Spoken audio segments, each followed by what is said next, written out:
Paixão com consultoria, meu Deus, desculpa. Corta. Mas, né? Nervosa, Val. Eu gosto tanto de você. Imagina, Manu. Vamos lá. Olá, está no ar o nosso podcast Lantri. Nosso alô de hoje vai para algumas pessoas da nossa comunidade de criação e que certamente ouviram falar das nossas pessoas convidadas desse episódio. Marcinho, Márcia Pessoa, Françoso e Flá Lacerda, um grande abraço para vocês.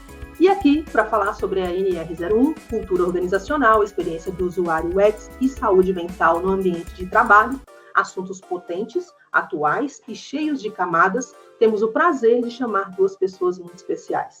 Valquíria Cabral é apaixonada pelo desenvolvimento das pessoas e das organizações e exerce essa paixão como consultora e mentora em aprendizagem corporativa. Mapeia competências com foco em cultura, avaliação de performance, recrutamento e seleção e desenvolvimento. Desenha estratégias e implementa modelos de educação corporativa e de cultura, ecossistemas de aprendizagem, cria e facilita treinamentos para liderança, faz diagnóstico e desenho de trilhas de jornadas de aprendizagem hetero e autodirigidas, customizadas e centradas na experiência do aprendiz. Desenha modelos de gestão e governança na área de treinamento e desenvolvimento e ecossistema de aprendizagem. Mentora de líderes e equipes de treinamento e desenvolvimento, realiza facilitação de focus group e workshops para o diagnóstico, construção colaborativa e resolução de problemas. E Camila Vieira Solchuk, mulher, mãe solo fértil da Estela e profissional formada em comunicação, com especialização em design gráfico, psicanálise e na abordagem baseada no trauma. Possui vidas paralelas como psicanalista e terapeuta somática em consultório particular, consultora em desenvolvimento organizacional e aprendizagem corporativa, mentora e pesquisadora da experiência do cliente. Atuações que se encontram em um objetivo comum, gerar transformações significativas na vida das pessoas e das organizações. Gente, que honra receber vocês. Muito obrigada. Obrigada a você. Manu. Que maravilha. Olha, a gente fala a biografia das pessoas, mas por trás de cada palavra existem algumas experiências partilhadas e algumas descobertas por vir, né? E, para começar, eu queria perguntar para você, Val. A NR01 nos convida a olhar para os riscos ocupacionais de forma sistêmica. Como é que você entende o papel da cultura organizacional na prevenção desses riscos, especialmente os psicossociais? Olha, Manu, a NR01, ela trouxe um olhar essencial, que além dos riscos físicos, né, como, por exemplo, calor, barulho, entre tantos outros riscos físicos que as pessoas podem ter dentro do ambiente de trabalho, agora as empresas precisam mapear também os riscos psicossociais, como o estresse, a sobrecarga, o assédio. E é aí que a cultura faz toda a diferença, porque se a cultura valoriza apenas o resultado, os riscos aumentam demais. Já uma cultura que foca no respeito, na escuta, ela previne esse adoecimento. Isso eu já vi acontecer em diversas empresas em que eu trabalhei ou até mesmo em clientes, né? Empresas com a mesma estrutura, mas com culturas opostas, e para cada cultura você enxerga um resultado muito diferente, uma performance muito diferente das pessoas em função daquele ambiente onde ela vive, onde ela trabalha, né? E, Val, conta para nós, por favor, quais são as atitudes das pessoas líderes que aumentam esses riscos, sabe? O que as pessoas líderes nessa posição fazem aumentar esses riscos psicossociais? Olha, eu acho que uma atitude principal que ela aumenta o risco se ela não for feita de forma correta, como ela mitiga o risco se ela for feita, é a questão da escuta, né? Se o líder, né, se essa liderança não está aberta para a escuta, ela não está realmente, genuinamente disposta a ouvir o que as pessoas estão sentindo, o que as pessoas estão passando, ela com certeza vai aumentar muito esse risco, porque muitas vezes a doença mental, os problemas mentais e emocionais, eles são silenciosos. E na hora que o problema aparece, ele já está numa proporção que muitas vezes é difícil de se resolver. Então, e até por isso mesmo que a NR01, ela foca tanto em prevenção, em acompanhamento e monitoramento, justamente para que se essa escuta acontecer, não haja o risco de se descobrir o problema quando ele já está grande demais, sabe? Sim. Val, eu fico muito emocionada quando você fala, porque você foi minha gestora, né? E é interessante quando as palavras das pessoas convergem com as ações delas. Em alguns momentos da minha vida, assim, na minha carreira, os mais importantes, um dos mais importantes que eu precisei da sua ajuda, você estava lá para me ouvir. Então, é muito legal isso também que você está falando, né? É um comportamento e uma postura que não é da boca para fora, da porta para fora. Internamente, as pessoas precisam se comprometer com esses acordos, né? Exatamente, eu acho que tem a ver com o interesse genuíno dessa pessoa que exerce o papel da liderança em olhar para outra pessoa, né? Não só como um profissional que precisa entregar um resultado, que precisa entregar um número. A partir do momento que uma pessoa olha para outra pessoa, o resultado vem e essa conexão acontece, né? Que legal, maravilha. Camila, quando a gente fala em experiência do usuário, normalmente pensamos em clientes, mas e os colaboradores e colaboradoras? São tratados como usuários e usuárias da cultura da empresa? Nem sempre, Manon. Nem sempre, embora devessem, né, sempre ser tratados como usuários da cultura, né? Ou, pelo menos, como o cliente no centro, com esse olhar interno na organização, né? Geralmente o que a gente vê acontecer é que a cultura ela vem, né, de uma forma top-down, né? Os processos de construção de cultura, eles não são colaborativos, né? Eles são criados apenas com a liderança. E aí essa cultura, ela vem de uma forma, né, top-down, onde as pessoas que, na verdade, vão continuar produzindo essa cultura, né, vão continuar fazendo e vão fazer com que essa cultura seja real, né, e permaneça na organização, eles não são envolvidos. Né? Eles não são envolvidos e eles não são vistos. Então, é um tanto quanto a Val, como a Val trouxe, né? Essa importância de se ter um interesse genuíno na pessoa que está ali, né? Que é essa pessoa que trabalha naquela organização e que vai fazer com que aquela cultura exista de fato, né? Como um ativo principal na organização. Né? As organizações elas miram muito para o cliente no sentido do cliente final, né? Elas miram muito para o lucro, enfim, a participação de mercado, o desenvolvimento dos produtos, a inovação, mas elas esquecem de olhar quem faz tudo isso acontecer. Né? E a gente vê que quando isso acontece, né, quando as empresas olham para os seus colaboradores, enxergam esses colaboradores como seu ativo principal, enxergam que a organização ela não é uma entidade, mas ela é formada por pessoas, e essas pessoas é que vão fazer com que essa cultura seja de verdade, existe uma relação aí que é uma relação ganha-ganha. Né? Existe um reconhecimento e uma sensação de pertencimento para essas pessoas que trabalham nessa organização. E estudos mostram, né, a gente tem alguns estudos da Gallup, por exemplo, que mostram que as organizações que têm uma forte cultura e uma cultura pautada na felicidade, ela tem empregados que são mais engajados e que são mais dedicados, e isso vai fazer toda a diferença no resultado final. Isso vai fazer toda a diferença na experiência do cliente final. Com certeza. Ah, eu adoro. Esse negócio de felicidade é comigo mesmo, né, Val? E Luciana está aqui com a gente também, viu, Luciana? Quiser compartilhar, participar, é aquele negócio. A gente trabalha por dinheiro lindamente, mas a gente trabalha porque a gente gosta de estar naquele ambiente, estar com as pessoas, curtir o processo, né? É isso. E é interessante vocês falarem Verdade. isso, né?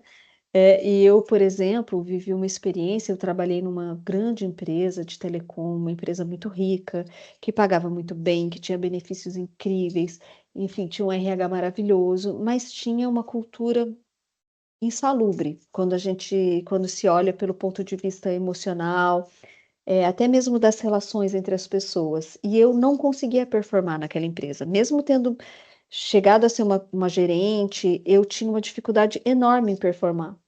E quando eu saí de lá e fui trabalhar numa consultoria, que era menor, inclusive, não tinha tantos benefícios, não tinha um salário tão alto, mas ali eu encontrei uma cultura tão rica, tão calorosa, respeitosa, que eu não só floresci, como eu tive a oportunidade de crescer, ajudar outras pessoas a florescerem também, né, e a crescerem também. Foi até lá que a gente se encontrou, né, Manu? Sim, foi lá que você me E adestrou, né, Val? Que eu era doida, viu? imagina, que nada.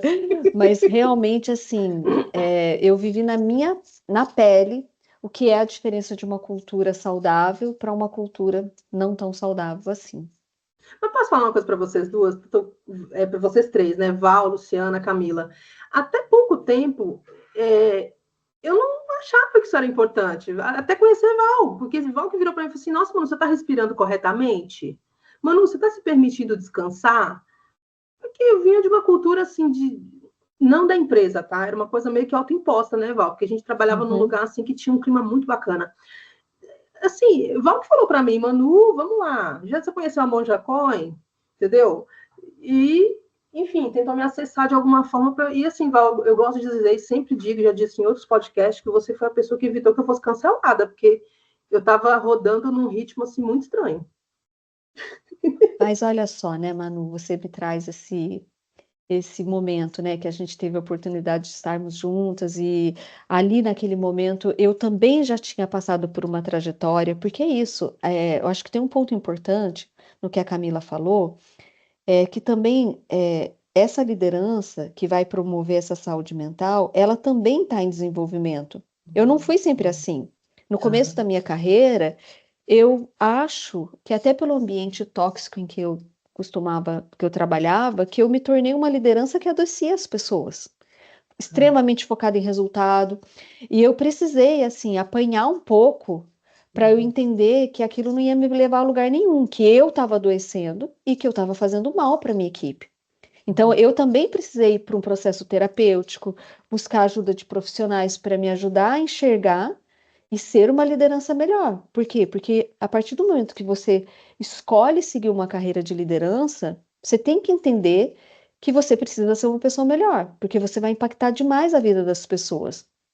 Então, eu reconheço que até eu conseguir passar por essa evolução, eu também fiz coisas assim, impactei a vida das pessoas de uma maneira não tão legal assim. Sinto muito por eu ter feito isso antes de me desenvolver. Acontece que tem muita liderança que está por aí que não entende isso. Ela entende que simplesmente ela precisa entregar resultado a qualquer custo e que ela não tem que se desenvolver, que são só as pessoas que precisam se desenvolver ao redor dela. Não é, Caio? Eu acho que você também já viu muito isso, não foi, Camila? Muito, Val. E acho assim, é muito importante esse papo que a gente está tendo aqui, né? A gente está trazendo uma outra perspectiva, né? Tanto para os papéis dentro das organizações, como para as relações, né? A gente se dissocia de quem nós somos como pessoas, né, no ambiente corporativo. Então, o que vocês estão trazendo é fundamental, né? A gente, especialmente quando se torna líder, a gente esquece que nós somos uma pessoa por trás daquele papel, né? Nós somos uma pessoa por trás daquele líder e nós, como pessoas, temos os nossos traumas, temos as nossas experiências, temos toda uma bagagem que a gente carrega e que a gente leva para dentro da organização, que a gente leva para as nossas relações na organização. E aí essas relações, como vocês trouxeram, né, de exemplo, elas podem ser profundamente transformadoras, como essa relação que a Manu e a Val viveram, mas elas também podem ser profundamente impactantes no sentido negativo. Até porque a gente sabe hoje que o trauma, ele acontece na relação, né? E ele pode ser ressignificado também na relação. Então, a gente hoje, com essa cultura que é altamente, na maioria das organizações, né, não podemos generalizar aqui, temos outros exemplos legais, mas na maioria das organizações, essa cultura que é pautada única e exclusivamente em resultado, né, que massacra quem está vivendo ali o dia a dia dessa organização, né, embora às vezes travestida, né, de uma cultura bacana, mais moderninha, que a gente também pode falar um pouco mais sobre isso, né, ela potencializa os traumas e a bagagem negativa que cada um vive ali. E as pessoas, elas buscam, a gente sabe também, né, Dr. Gabor Maté, hoje, que está muito em pauta quando se fala de trauma, ele diz, né, que todas as pessoas, elas buscam a autenticidade e o pertencimento. Então, para a gente poder ser quem é dentro da organização e fazer diferença, né, a gente também busca pertencer, né? A gente não busca só a autenticidade.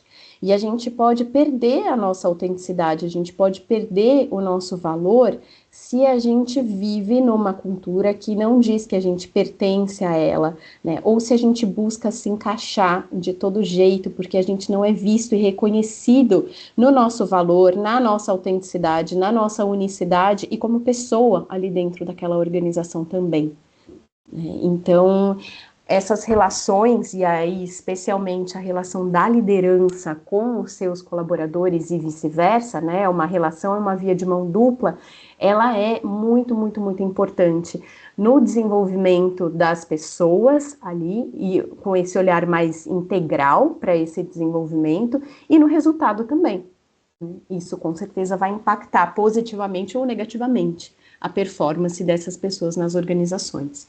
Maravilhoso, Camila, que você já deu uma pista aqui para nós do que a gente ia perguntar sobre a questão de se essas empresas são mais saudáveis, um ambiente mais saudável e propício para a gente inovar, para a gente errar, para a gente experimentar. Na medida em que eu não abro mão dessa minha singularidade, né, eu me sinto mais à vontade em poder experimentar.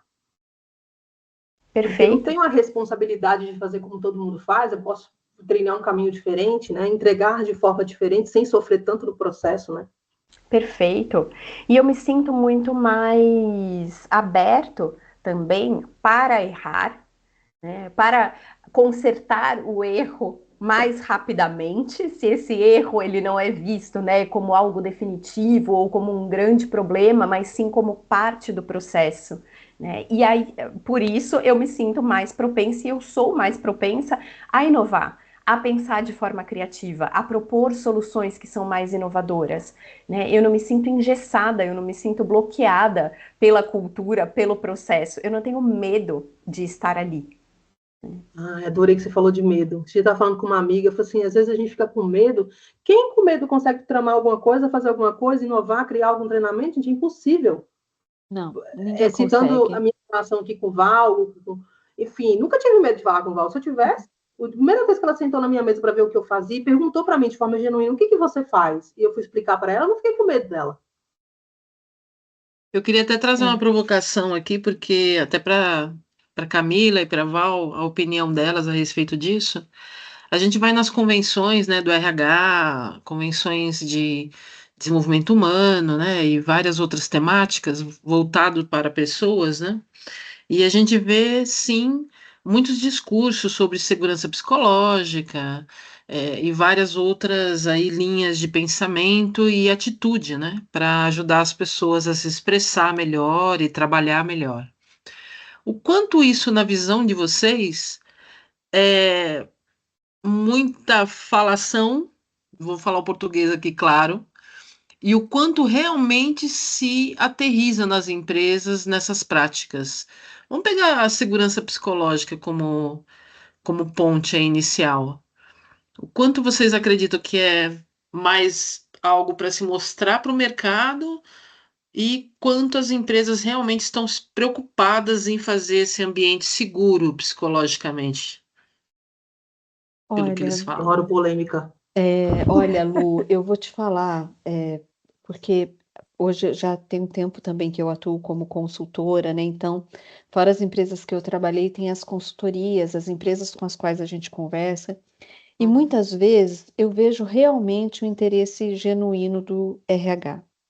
Acontece que o RH, muitas vezes também, ele não tem força para atuar no negócio, né? E ali, a quem acaba dando o tom e decidindo como as coisas vão funcionar, são as áreas de negócio, são os executivos, são as lideranças que estão ali no dia a dia, na área de operações, na área comercial, né, na área financeira e por aí vai. Então, muitas vezes eu até acredito que o discurso do RH é genuíno, mas que ele não ultrapassa as paredes do RH. Uhum. Eu acho que esse é um ponto que eu vejo muito. Sim.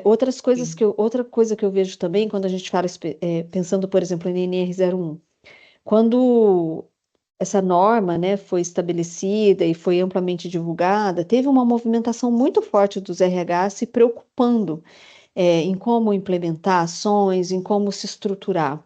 Mas nas conversas que eu tinha, né, nos grupos, inclusive, que eu participo, eu vi uma preocupação muito grande em documentar, monitorar, né, comprovar que está fazendo alguma coisa e não Uhum. necessariamente em fazer uma Sim. grande mudança de cultura, sabe?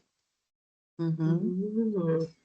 Então, isso é um ponto que eu percebi. Não sei como que a Camila vê isso. Como você vê, Cá? Eu tô totalmente de acordo com você, Val, e especialmente quando você diz, né, que o RH sim tem uma preocupação genuína, mas que essas preocupações elas não ultrapassam, né, muito as paredes ali do RH. Eu vejo muito isso nas organizações e eu vi na época da pandemia organizações muito preocupadas com a segurança psicológica e passou, né, a pandemia, alguns anos depois, as coisas elas voltam à estaca zero, elas voltam ao que o que eram antes, né? E existe sim a norma, né? Existe essa preocupação, mas ela não é central. E Uhum. se a liderança, né, e de áreas de negócio especialmente, mas assim, se eu não tenho um board, por exemplo, se eu não tenho um CEO que compra essa briga, que compra essa necessidade de desenvolver, e aí sim, de cima a baixo, né? Passando por todos os níveis da organização, porque, de novo, a gente não pode esquecer que a liderança também é composta por pessoas e que pessoas têm os seus gatilhos, têm os seus traumas Uhum. e que elas são também cobradas pelas suas entregas, e aí elas vão passando muitas vezes sem filtro essa cobrança, né? Esses resultados com relação à segurança psicológica, eles não vão ser atingidos, eles não vão ser alcançados. Sim. Vocês acreditam que tem um impacto forte também a respeito de uma prática, né, que ela está bem diluída hoje, mas a gente vê aí que há alguns anos o comando e controle era em alta, né, vamos dizer assim, na gestão de pessoas, desenvolvimento de pessoas. E hoje tem um movimento assim que faz a gente pensar, né, parar e pensar. Toda essa automatização, né, que estão aí trazendo para a pauta, trazendo para os temas centrais das discussões, esse comando e controle, junto com algumas questões de saúde mental, tudo, é, na minha visão, não sei, eu queria até a opinião de vocês, na minha visão, pode ser bastante amenizado quando a gente investe em capacitação, em treinamento, em autoconhecimento, quando a gente potencializa as habilidades das pessoas, e eu vejo isso como uma ferramenta poderosa para trabalhar nesse ambiente muito volátil que estamos, né? Como que vocês veem isso? Sem a menor dúvida, Lu, na minha opinião, todas essas competências, né, elas são capazes, assim, elas são possíveis de serem aprendidas, né? Então elas podem ser potencializadas com experiências de aprendizagem. Eu vivi também, passei quase 10 anos da minha vida numa grande empresa, né, uma empresa nacional que hoje é global, líder no seu segmento de atuação, de grande porte.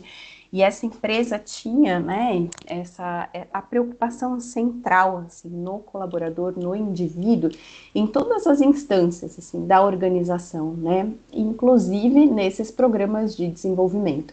E o desenvolvimento, ele era trabalhado de forma integral, ele era trabalhado assim, eu comigo mesma, eu com o outro, né, eu na relação Uhum. com o outro, eu com o mundo. Então, era possível, né, foi possível e é possível nós nos desenvolvermos e nós aprendermos novas habilidades com relação ao nosso autoconhecimento, com relação à regulação do nosso sistema nervoso. Muitas práticas, às vezes muito simples, podem ser implementadas Na Uhum. relação, como por exemplo, o que a gente já citou aqui, né, como a escuta ativa, a gente vê muitas reuniões one-on-one, né, que a liderança propõe, mas muito pautadas ali, né, no que está acontecendo no dia a dia, esquecendo de olhar para aquela pessoa que está ali à sua frente e dizer: o que você está enfrentando hoje? Tá tudo bem com você? Como é que está a sua família? Como é que você está em casa? Né? A gente precisa de um olhar diferente. A gente precisa entender que aquela pessoa ela não chega ali, né, de novo dissociada de quem ela é e das experiências que ela está vivendo. Uhum. E tem um Perfeito. ponto que eu queria comentar, né, sobre essa parte do desenvolvimento das pessoas, do treinamento, né? Porque quando a gente fala da segurança psicológica, muitas vezes a gente assume que só depende da liderança. Mas acontece que às vezes essas pessoas, às vezes ela vem de um outro ambiente mais inseguro, mais competitivo, né, um ambiente mais tóxico, e às vezes ela chega num ambiente onde há um desejo de se criar um espaço de segurança psicológica, mas as pessoas não estão preparadas para aquilo, né? Elas não estão preparadas para falar, elas não estão preparadas muitas vezes para trazerem sugestões. Eu vivi um projeto uma vez que a ideia era promover, né, estimular a autogestão e reduzir os níveis hierárquicos da organização. E a gente encontrou quase que uma resistência das pessoas, porque elas queriam aquele ambiente que trazia uma certa segurança do chefe dizendo o que tem que fazer e elas fazendo. Por quê? Porque também se desse errado, a culpa não era delas, a culpa era do chefe. Exatamente. Né? Então, Sim. ou, por exemplo, você tentar implementar um programa de autoaprendizado, né, de uma aprendizagem intencional, né, e as pessoas falarem: não, eu não quero, eu quero aquele meu treinamento formal, que eu vou lá e sento na sala de aula e você me diz o que eu tenho que aprender. Então, essa questão da pessoa se desenvolver e de trazer o autoconhecimento, isso faz também com que essas pessoas comecem a ser mais protagonistas do próprio desenvolvimento, com que elas sejam mais protagonistas da própria carreira, porque há um comodismo aí também de entregar tudo na mão da empresa, fazer o Uhum. que a gerência manda, fazer o que a liderança manda e colocar toda a responsabilidade em outro, né? E aí Não, você toca num arrasou. ponto, Val, que eu acho que é a maturidade, né? Tanto a maturidade Sim, profissional como a pessoal. sim, E a gente vê algumas pessoas, eu não vou generalizar, mas a gente vê algumas pessoas chegando muito habilitadas tecnicamente para esse mercado, mas também muito imaturas emocionalmente para lidar com os desafios, né? sim, Vocês têm percebido isto, ou não? sim.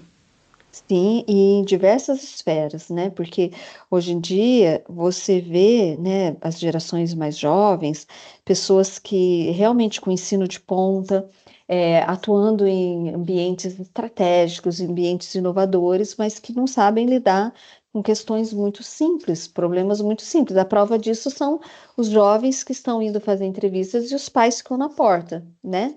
Pais acompanhando os jovens a fazer entrevista de trabalho. Vocês conseguem imaginar isso na época de vocês? Na minha época, Não. isso era inimaginável, Sim. E, né? e o que eu estava pensando, ontem a Luciana estava em sala dando treinamento, Val e Camila, e foi interessante que ela fez uma provocação. Eu nunca tinha pensado nisso. Por que, que a gente não coloca as nossas habilidades psicossociais no nosso currículo? A gente coloca um monte de cursos, um monte de chancelas, isso e aquilo, mas cadê, né? E aí eu tinha pensado nisso, realmente. Será que a gente também não vê uma pressão muito grande para que a gente recheie os nossos currículos, os nossos portfólios de entregas, não sei como, e o que realmente importa mesmo, às vezes a gente não dá tanto destaque, né? Sem dúvida, né? Mas isso a gente não dá um destaque, Manu, desde cedo, desde sempre, né? A gente, nas escolas, eu acredito que assim, hoje, esse cenário ele está mudando, porque as pessoas têm visto a importância do desenvolvimento dessas competências, né? Que não são as competências técnicas. Mas a gente não aprende isso, quando criança. A gente não aprende isso nas escolas, a gente não aprende isso com as nossas famílias, geralmente, né? Como se desenvolver emocionalmente, como se autorregular, a importância de se autoconhecer, né? De saber quem se é. Né? A gente não aprende isso, e o que é mais valorizado é essa cultura da competência técnica, do conhecimento técnico, do penso, logo existo, né? Do que o que eu consigo fazer, né? Quais são as minhas ideias. Agora, o que está relacionado ao sentir e como eu sinto o mundo, como eu percebo o mundo e como eu estou no mundo, isso não é o que é mais valorizado. Por isso que a gente recheia, né, nossos currículos das nossas competências técnicas, mas a gente tem muita dificuldade de dizer quem a gente é.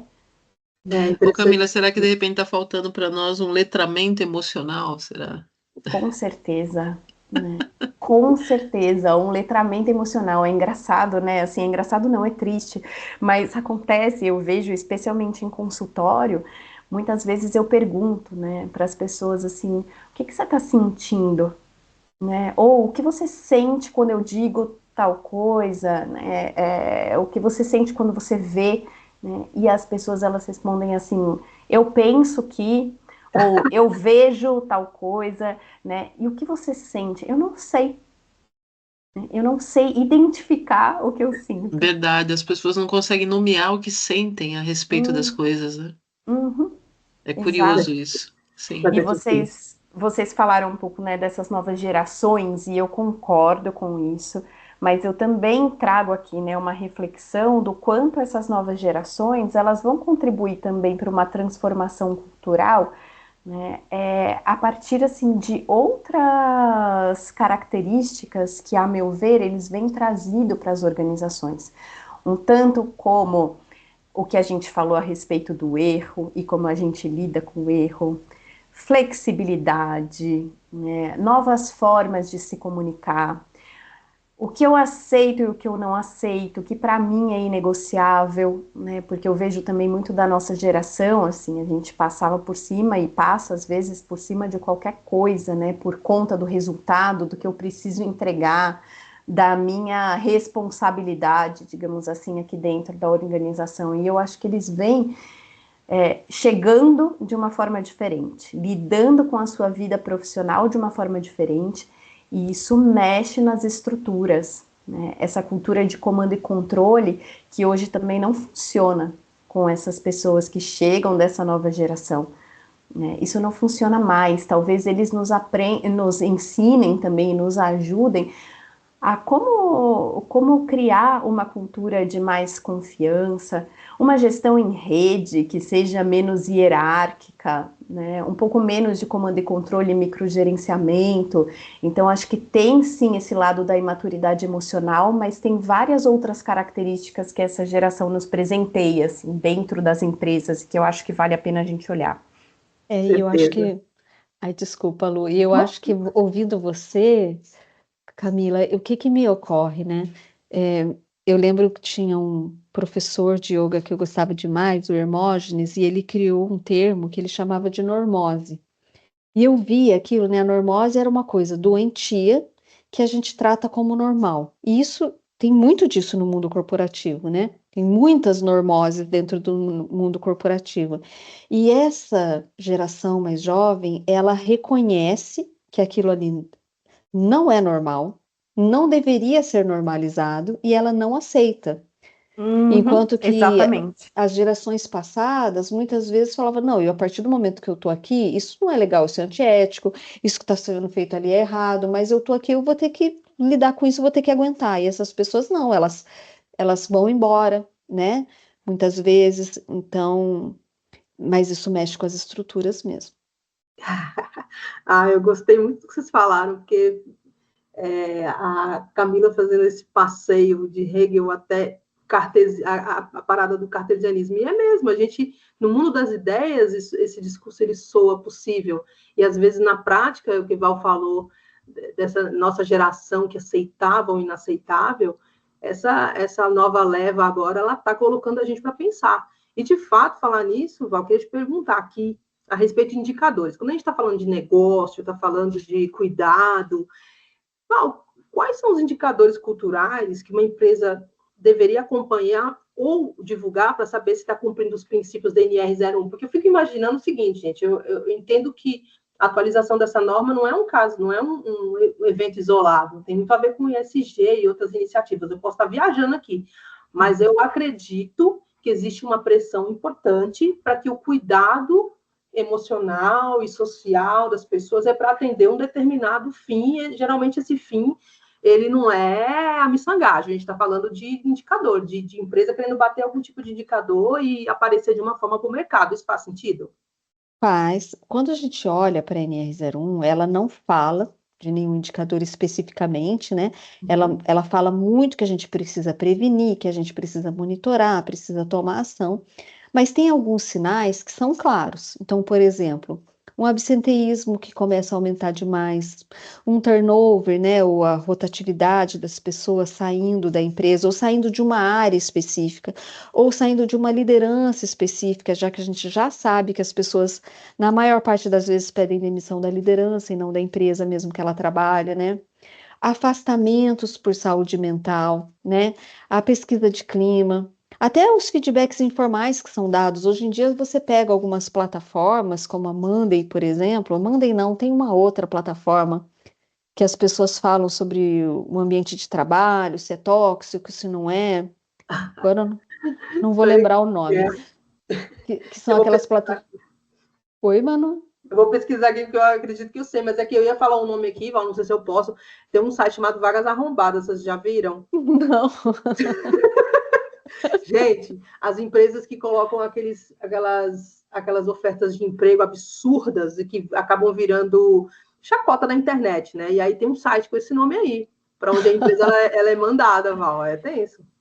Mas é realmente assim, tem umas coisas que são absurdas, e hoje em dia algumas pessoas, antes de buscar um trabalho, ou de aceitar um trabalho, elas vão nas plataformas ver o que as pessoas falam sobre aquele ambiente, né?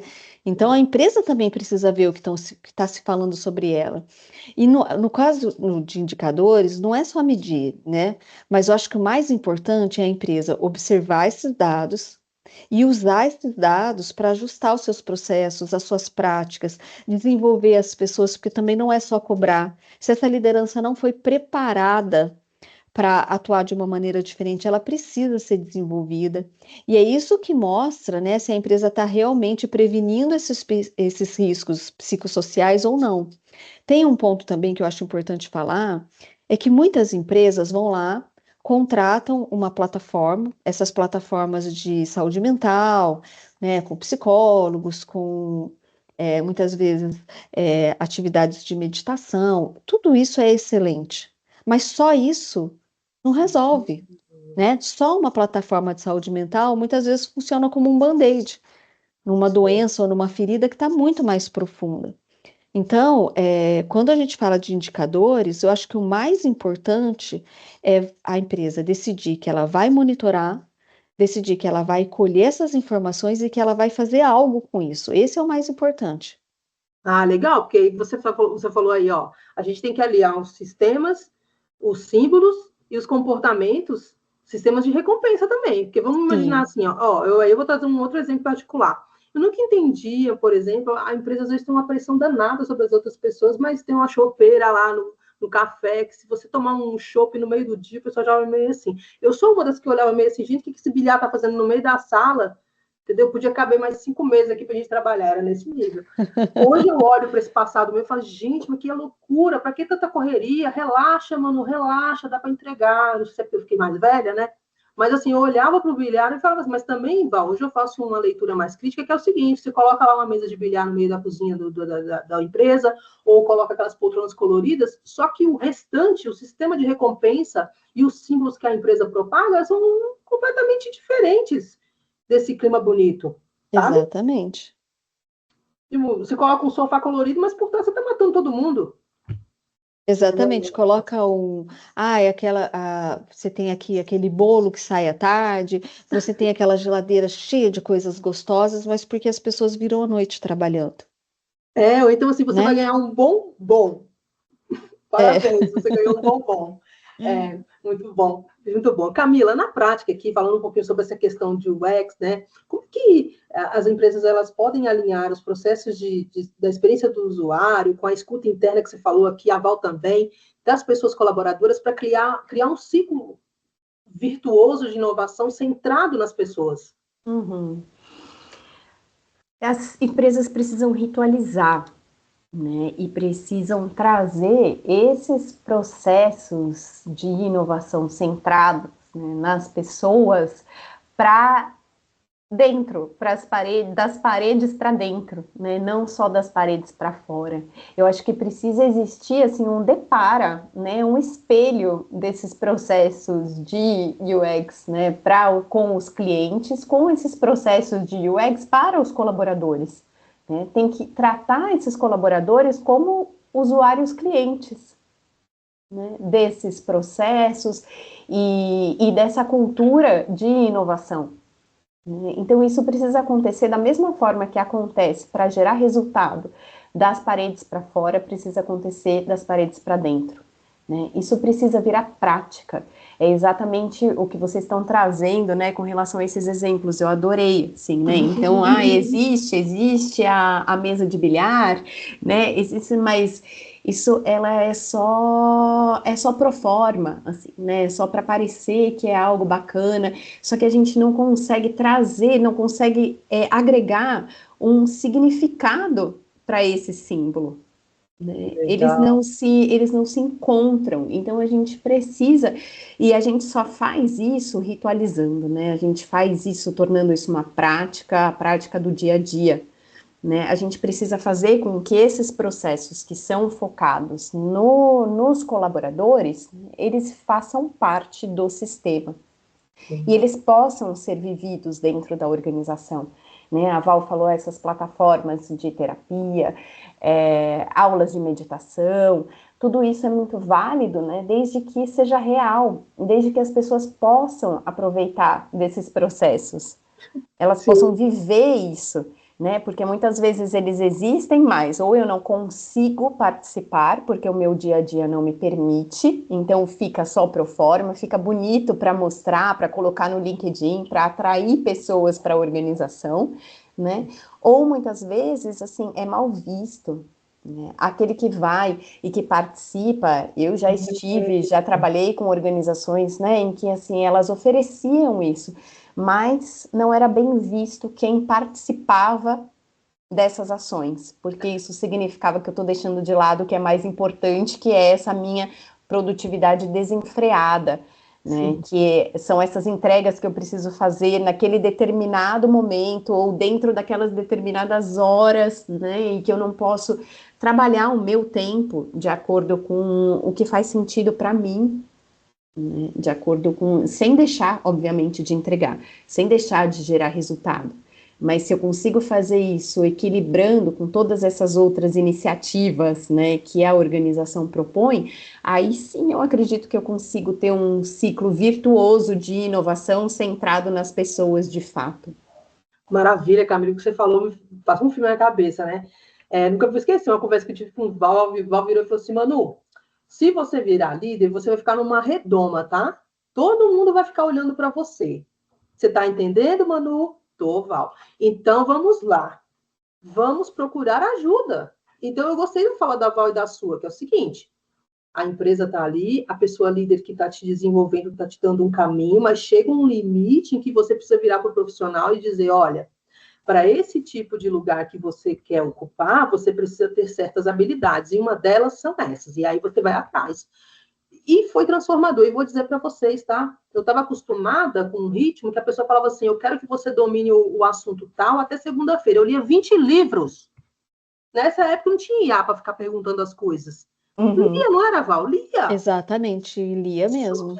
E o que eu percebo, gente, e aí vou dizer para vocês, às vezes as pessoas elas são colocadas num papel de liderança porque elas são boas profissionais naquilo que elas fazem, só que elas não são preparadas para lidar com outras pessoas.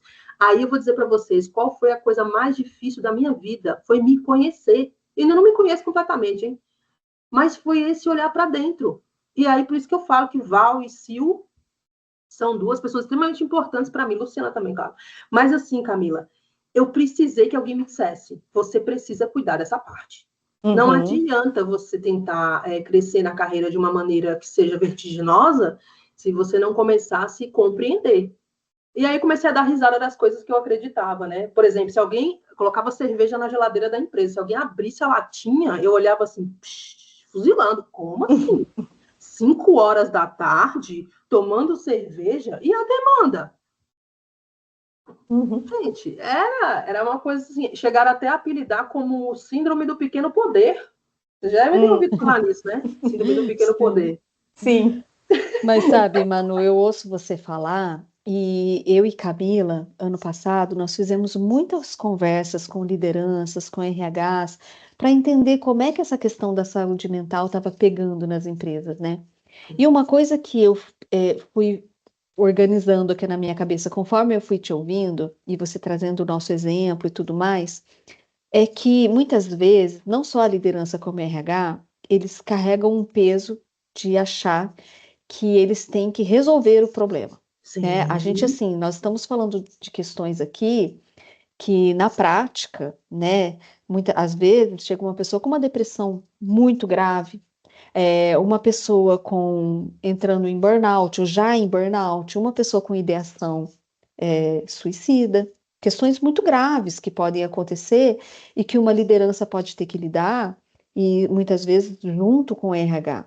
Só que o que eu o que eu entendi dessas conversas e com a minha própria experiência é que ali, tanto a liderança quanto aquela pessoa do RH que está apoiando as lideranças, eles não precisam ser especialistas, eles não precisam ser psicólogos, mas eles precisam ter a humanidade para perceber, acolher, conseguir conversar com essa pessoa de forma que a pessoa sinta segurança e confiança para expor o que ela está vivendo e que essa liderança, em alguns casos, junto com o RH, consiga encaminhar e acompanhar essa pessoa. Você deu um exemplo, né, que nós vivemos, que havia uma situação que eu ali não tinha condição de resolver, mas eu sentei com você e falei, Manu, e se a gente buscar um coach? Se a gente buscar uma profissional assim?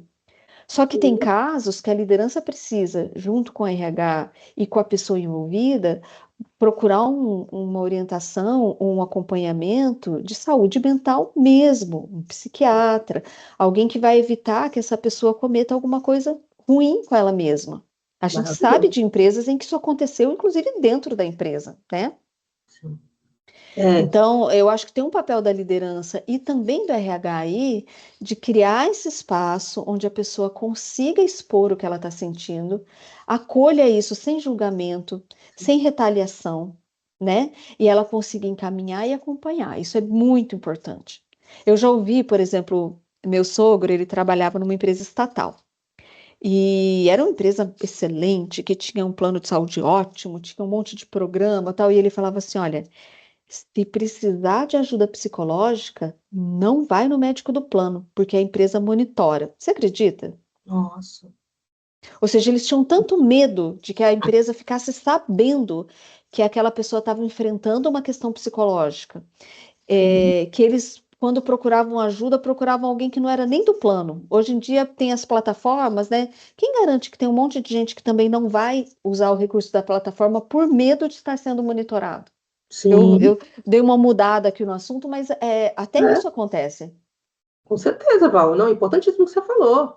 E essa questão, sim, de procurar profissionais especializados, dependendo da gravidade da questão. E, assim, o nosso RH era uma delícia, viu, Camila? Adorava.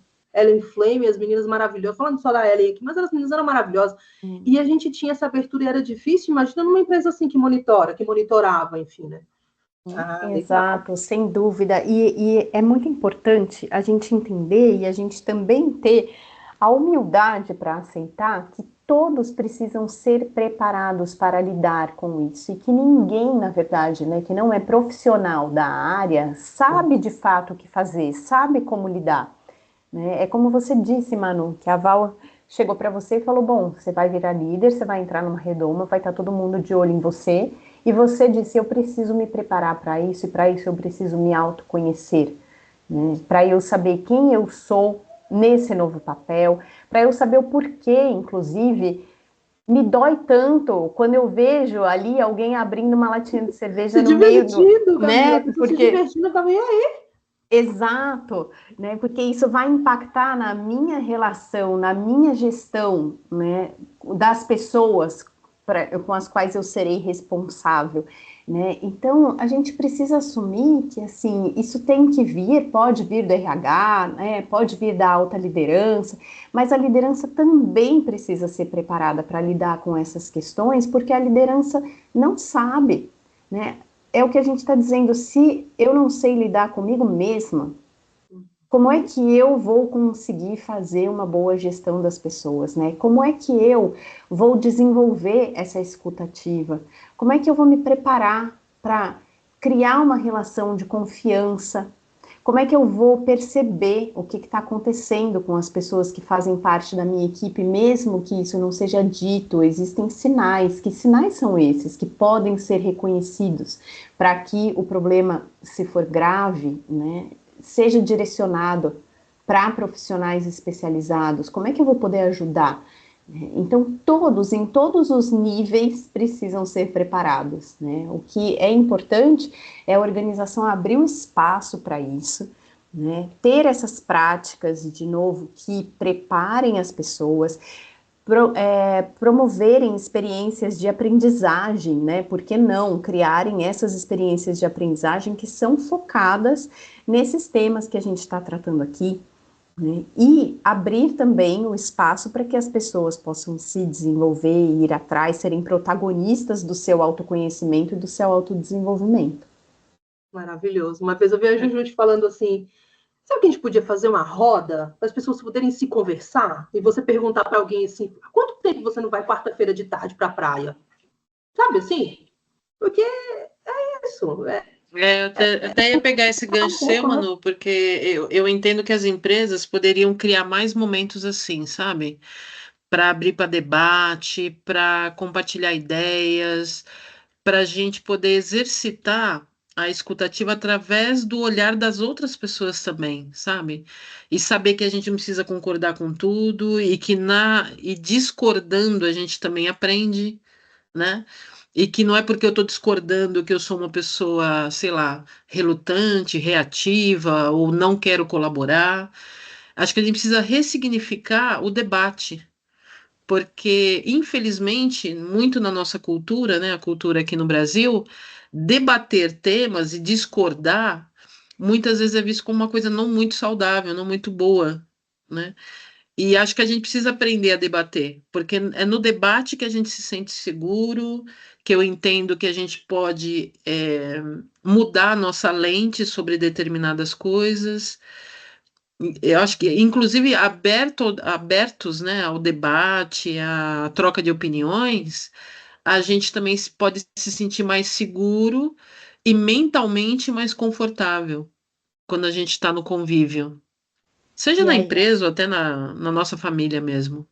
Como que vocês exatamente, veem isso? Lu. Eu acho que esse ponto que você trouxe é super importante e isso me fez refletir um pouco sobre essa. A gente não pode falar que é uma geração, porque agora todos nós estamos imersos no ambiente das redes sociais, né? E dentro desses ambientes, muitas vezes a gente fica dentro de bolhas, né? Eu só vejo as pessoas que concordam comigo, que acreditam nas mesmas coisas que eu, que falam as mesmas coisas que eu, que leem as mesmas coisas que eu, e acaba que quando a gente tem que lidar, por exemplo, no ambiente da empresa, com pessoas que pensam diferente, que enxergam o mundo de uma maneira diferente, a gente enfrenta dificuldades, né? Nós ainda tivemos a oportunidade de ver a vida antes das redes sociais, mas a gente pode ver uma geração que está chegando aí no mercado de trabalho que já cresceu dentro desse ambiente polarizado, que só convive ali com aquela bolha. A escola é uma bolha, a rede social é outra bolha. E como é que chega na empresa e fura essa bolha, né? Então, eu fui ouvindo Verdade. você e fui pensando que a gente tem mais esse desafio, que é um desafio contextual, né? Do ambiente onde a gente está inserido nesse momento e da cultura que a gente está inserido de polarização, né, de estar ali confortávelzinho dentro da sua bolha, dentro do seu convívio. E a empresa força a gente a furar essa bolha, né? Infelizmente, Val, a gente se deixa, né? Porque a gente tem o poder de escolha, né? Mas a gente se deixa ir por um caminho supostamente mais fácil, Sim. mais tranquilo. Tipo, deixa eu concordar, porque se eu concordar, a gente tem menos atrito, as coisas se resolvem mais rápido.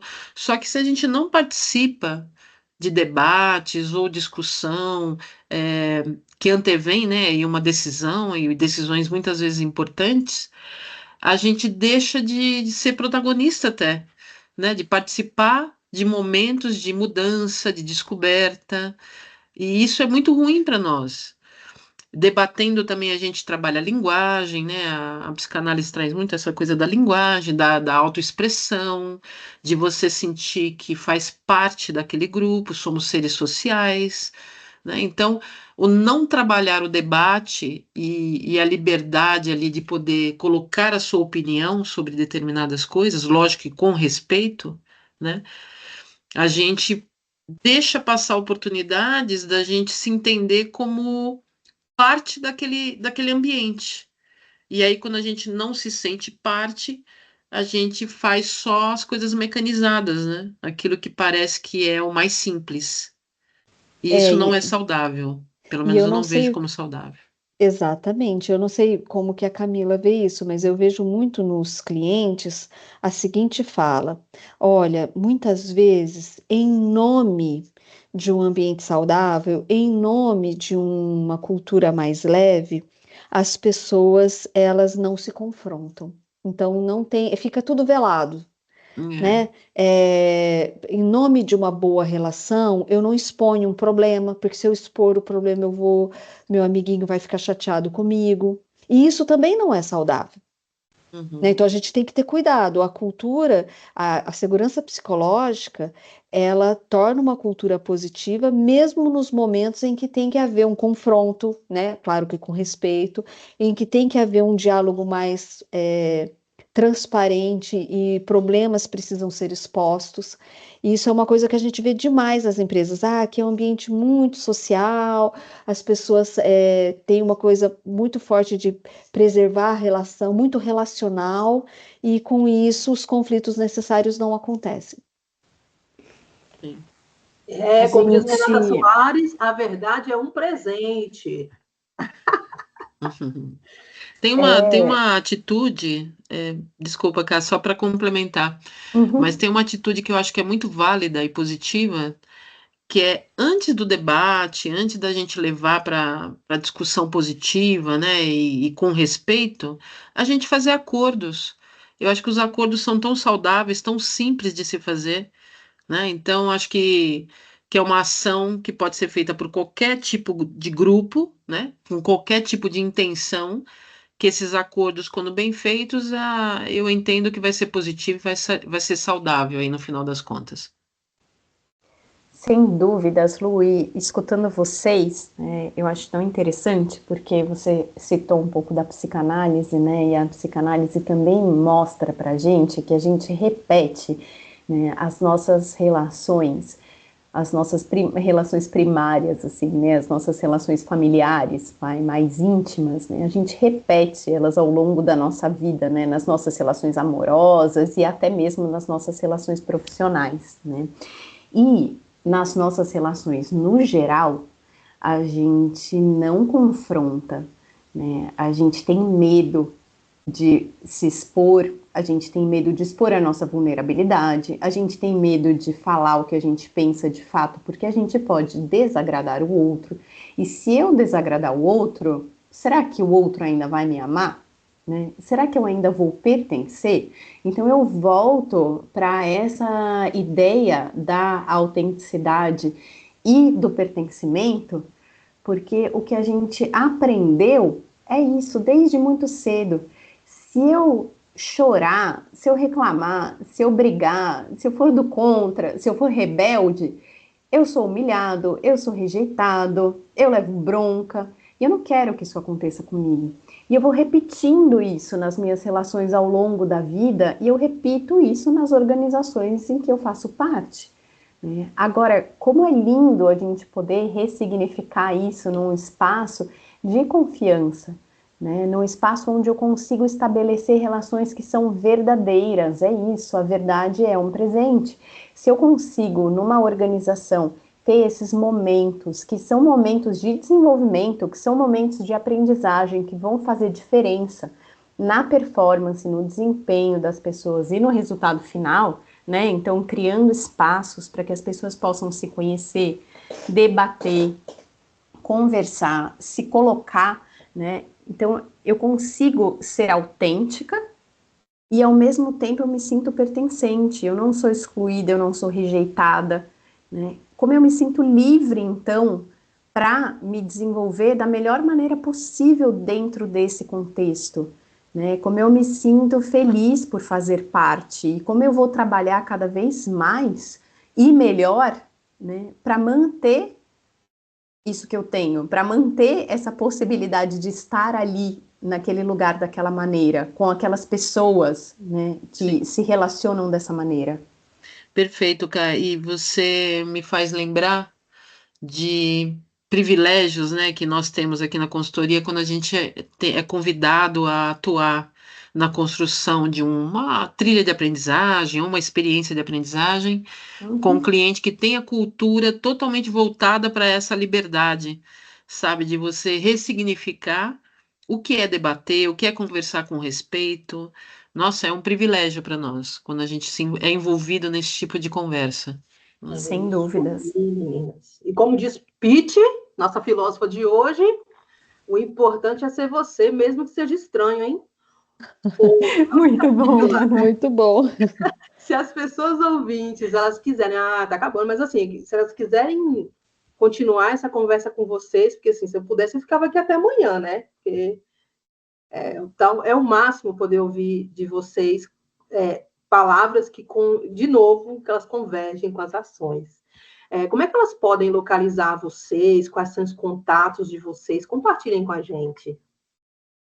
Bom, o meu é camilaoviedo.terapeuta, meu @ camilaoviedo.terapeuta. E lá as pessoas conseguem me contactar através do WhatsApp, enfim, ou por mensagens, e a gente consegue trocar, a gente consegue conversar. Uma delícia, eu também adoraria ficar aqui mais horas e horas conversando com vocês. Nossa, foi maravilhoso. Muito obrigada, viu? Eu que agradeço muito o convite, meninas. Meu contato, meu LinkedIn é Valquíria Cabral. E o meu e-mail é val@valquiriacabral.com.br. Quem quiser falar comigo, eu estou à disposição, a gente pode falar via LinkedIn, e lá também tem outros contatos, e eu vou adorar conversar, né? São tantos assuntos, eu sigo à disposição. Foi muito bom falar com vocês, Manu, Lu, Camila, sou muito grata pela oportunidade, espero que tenha outras próximas. Maravilhoso, Val. Também esperamos, Val. Foi maravilhoso. Nossa, que conversa ótima. Muito obrigada. Obrigada a vocês. Obrigada, meninas. Um super prazer. Prazer nosso. Hoje a gente vai falar sobre um tema que, à primeira vista, pode parecer técnico, mas que tem tudo a ver com o jeito que vivemos o trabalho todos os dias, a NR01. Pode parecer só mais uma exigência legal, mas a verdade é que a NR01 está promovendo uma mudança profunda na forma como as empresas precisam enxergar o cuidado com as pessoas e a experiência delas com as marcas. Ela coloca no centro da conversa algo que por muito tempo ficou de lado: os riscos psicossociais. O estresse, a sobrecarga, o burnout, os conflitos silenciosos que, quando não são reconhecidos, viram adoecimento e afastamento. E o mais importante, ela traz implicações reais e jurídicas que afetam lideranças, fluxos, estratégias e principalmente a cultura das organizações. Relembrando, a NR01 é a norma regulamentadora número 1 do Ministério do Trabalho. Ela define regras gerais de saúde e segurança no trabalho para todas as empresas do Brasil, independentemente do porte ou setor. Essa norma passou por uma atualização importante nos últimos anos e agora tem um foco maior em prevenção de riscos ocupacionais, ou seja, tudo que pode afetar a saúde física ou mental das pessoas no ambiente de trabalho. A principal novidade da NR01 é que ela obriga as organizações a identificarem, avaliarem e prevenirem todos os tipos de riscos no ambiente de trabalho, incluindo os riscos psicossociais, ou seja, aqueles que afetam a saúde mental das pessoas. Isso inclui excesso de cobrança ou metas abusivas, clima organizacional tóxico, assédio moral ou sexual, falta de equilíbrio entre vida pessoal e trabalho e ambientes que geram estresse crônico. Esses elementos passam a ser vistos como riscos reais que precisam ser mapeados, registrados e prevenidos pelas empresas, como já se fazia com riscos físicos, como ruído, calor, produtos químicos, etc. Para termos uma ideia, no Brasil, em 2006, o INSS registra cerca de 50 mil afastamentos por transtornos mentais. Em 2010, os afastamentos por transtornos mentais já superavam 100 mil casos por ano. Em 2020, durante a pandemia, esse número explodiu. O INSS registrou mais de 220 mil afastamentos por causas mentais e comportamentais. Em 2023, segundo o Observatório de Segurança e Saúde do Trabalho, o transtorno mental mais comum nos afastamentos foi a síndrome de burnout. Até 2025, estima-se que 1 em cada 3 trabalhadores e trabalhadoras brasileiras já tenham enfrentado algum sintoma relacionado ao esgotamento emocional no trabalho. Segundo o Fundacentro, 2023, 87% das empresas brasileiras ainda não mapeiam formalmente os riscos psicossociais. Estudo da McKinsey Health Institute mostrou que funcionários e funcionárias que recebem e percebem apoio emocional da liderança têm 2 a 3 vezes mais chances de serem engajados e produtivos. O relatório da OIT, 2022, recomenda que a cultura organizacional seja tratada como ferramenta de saúde pública, dada a sua influência no bem-estar das pessoas trabalhadoras.